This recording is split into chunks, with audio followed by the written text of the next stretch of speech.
Hey guys, welcome back to DelftStack, and today I will be showing you how to make a spotlight search on Windows with PowerToys. So to do this process, first thing that you will do is, of course, you could just simply go ahead and go to the Microsoft Store and make sure to download the Microsoft PowerToys from the official store. And now, once you have downloaded this, you just simply open it up.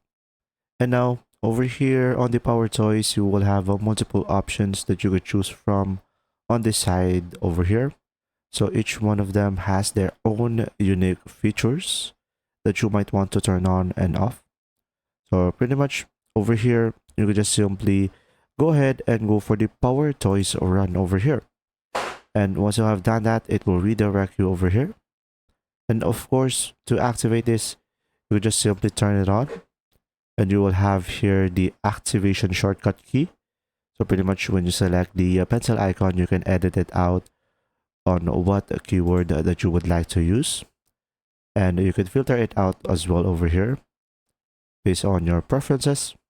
And you will have the search and results. So from here, if you want to be more detailed on this feature, you will have multiple options over here. But of course, from here, you could just simply go ahead and use the feature by tapping Alt space. And from here, I could just simply start typing. So for example, I'm going to go for project.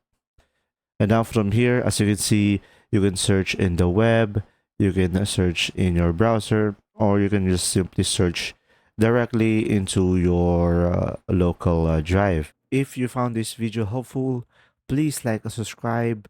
And if you have any questions, just simply go ahead and comment down below, and we will do our best to answer them all. And see you in the next video.